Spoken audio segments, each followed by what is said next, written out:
Hello sa aking mga Kurakaters dyan. For today's video, let's go to Korea. Chot. Ngayon gagawa tayo ng japchae noodles o parang yung pansit sa atin. So ito yan, gagawin natin yan. Okay, handa na ba kayo? Kasi ako'y handa na. So first, meron ako mga 250 grams na beef dito, cut into strips. And then nilagyan ko ng soy sauce, ng sesame oil, garlic, black pepper. So, lalagay ko na lang sa sa caption ang mga sukat-sukat dito. Do, hindi na ako nagsusukat. Tinatansya ko na lang. Ganon din naman tayo, di ba? Hindi naman natin sinusunod. Yan, nilagyan ko ng oyster sauce. And then, yan ang marinate. Imamarinate natin muna. Yan ang una kong ginawa. And then, gagawa naman tayo ng another sauce. So, naglagay ako dito ng soy sauce, half cup. And then, naglagay ako ng 1/4 cup na honey. Honey, my love, so sweet. And then, naglagay tayo ng konting patis. And then, naglagay tayo na rin ng oyster sauce. And then, sesame oil at saka sesame seed. Toasted na yung sesame seed natin ha. Nabubulol na naman ako. Ayan, kinamay ko na. And then, ayan, haluin natin. So, set aside natin yan. Mamaya pa natin yan gagamitin. So, dito sa aking kawali, may kaunting oil, tayo ay prito ng manok na tuloy, ng itlog. Omelette ito, ako hindi na ako nakakabuo ng omelette. So, tinadtad ko rin yan. So, naging scramble. And then, pagkatapos, bumili lang ako ng ilang piraso sa shabu-shabu at saka yung dried mushroom na binabad ko sa mainit na tubig para malambot. So, inaano natin, ini-stir fry lang natin sila, So, saute din ako dito ng onion at ng carrots. Yan yung slices ng tamad. Tinan mo, dikit-dikit pa. Ay, hiyain. Hiwa-hiwalay din naman yan. Minsan kasi nakakatawan magayat, maghiwa-hiwa. Tinan yan, binaghiwa-hiwa ko. And then, kangkong ito, kasi wala akong bok choy, wala rin akong spinach. So, nagagilap na lang ako dyan sa tabi-tabi ng konting kangkong.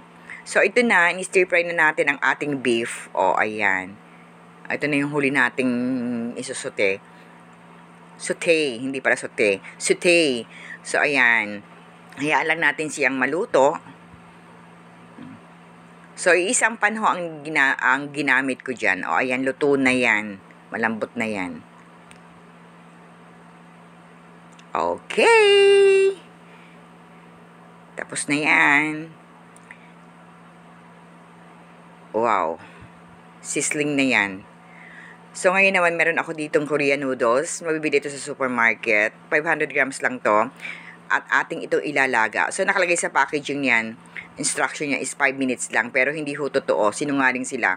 Umabot yun ng 10 minutes. Pero wag nyo namang titingnan nyo rin kasi minsan hindi pare-pareho yung temperature ng ating mga stove top ayan. Basta yung alam yung luto na. Wag nyo namang i-over ko kasi maglamutak yan. Ayan ang ating Korean noodles na inilaga natin sa tubig na galing sa alod. So, yung mga sinutnik ko, yung stir fry ko, sinama ko dyan. Ayan, nilalagay ko na sa ibabaw. Ayan, pagsama-samahin natin. Kita nyo, sabi ko dun sa omelette ko, magiging scrambled na yun Hindi ko na tinadtad. Hindi na ako nag-effort hiwa-hiwa nun. Ayan, lagay natin ang ating beef strip.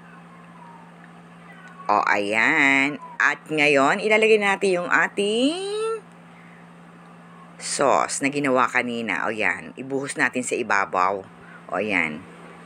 So, as I said kanina yung sesame seed na yan, toasted na po yan ahead of time, ginawa ko na. Ayan, haluin natin. So, hindi naman ako fan ng Korean kumakain ako ng Korean food, kaya lang itong japchae na ito, hindi ko ito nagugustuhan. Ewan ko, siguro hinahanap ko yung lasa ng pansit natin. Ayan, halo-haloin natin. So, dito na mayroon pa akong tirang meron pa akong tirang sesame seed. Isama na rin natin. Mamaya makikita nyo, ilalagay ko pa yon. Ahin ko pa ba yon? Okay. And then, natikman ko, masarap siya talaga. Masarap pa lang. Ngayon ko lang na-appreciate ang japchae chai. Ano ba yan? Di ko ma-pronounce na. Ayan, inagay ko na po ulit ang ating natitirang sesame seed. Okay. Oh, so yung mga hindi alam, eh di tingnan nyo na lang ang caption ko, ano. Madali lang naman yan. Oo, ko lang, pinagbigyan ko lang anak ko kasi the last time ako yung nasunod sa pagkain namin. Okay, bye-bye.